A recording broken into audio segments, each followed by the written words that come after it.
ஆக்கப்பூர்வமான பிரச்சனைகள் அவர்கள் கவனம் செலுத்துவதற்கு பதிலாக தமிழ்நாடு சட்டப்பேரவையில் லாவணி கச்சேரி என்பது நடைபெற்றுக் கொண்டிருக்கிறது. அதாவது மானிய கோரிக்கையின் மீதுதான் விவாதம் என்றுதான் விவாதத்தை துவக்குகிறார்கள். அந்த மானிய கோரிக்கை அனாமத்தம் அந்த பக்கம் எங்கேயோ கிடக்குது. இவங்க ரெண்டு பேரும் ஏதோ 5 வருஷத்துக்கு முன்னாடி நடந்தது, 10 வருஷத்துக்கு முன்னாடி நடந்தது, போன வருஷம் நடந்தது, போன ஆட்சியில் என்ன நடந்ததுன்னு இப்ப பேசிட்டு இருக்காங்க. உண்மையிலேயே ஆக்கப்பூர்வமாக மானிய கோரிக்கையின் மீது மக்களுடைய சம்பந்தப்பட்ட பிரிவு மக்களுடைய துறையினுடைய கோரிக்கைகளை எடுத்து சொல்வதற்கான வாய்ப்பு இடதுசாரி கட்சியினுடைய உறுப்பினர்கள் மானிய கோரிக்கையை தவிர வேற எதையும் அந்த பக்கம் இந்த பக்கம் அவங்க போறதில்லை.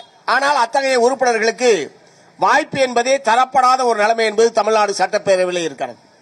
தமிழ்நாடு சட்டப்பேரவை சபாநாயகர் ரொம்ப நடுநிலையோடு நடந்து கொள்கிறார் என்று பலரும் பாராட்டுகிறார்கள். நடுநிலையோடு நடந்துகிறார் என்பது நல்ல விஷயம்தான். அதாவது இந்த பக்கம் நீக்கிறாரு அந்த பக்கம் நீக்கிறார் என்ற வகையில அது நடுநிலையா நடந்துகிறார்னு சொல்றாங்க போல இருக்கு. அதாவது 2 பேர் பேசுறதே அவைக்குறிப்பில் இருந்து நீக்கிறது. அதே மாதிரி இப்ப நேரடியா ஒளிபரப்புறதுனால அவர் நீக்கினாலும் ஒண்ணுதான், நீக்கலனாலும் ஒண்ணுதான். ஏன்னா எல்லாத்தையும் காதுல நம்ம கேட்டுறோம், கண்ணால பாத்துறோம். அதுக்கப்புறம் ஒரு நீக்கி என்ன பண்ண போறாரு?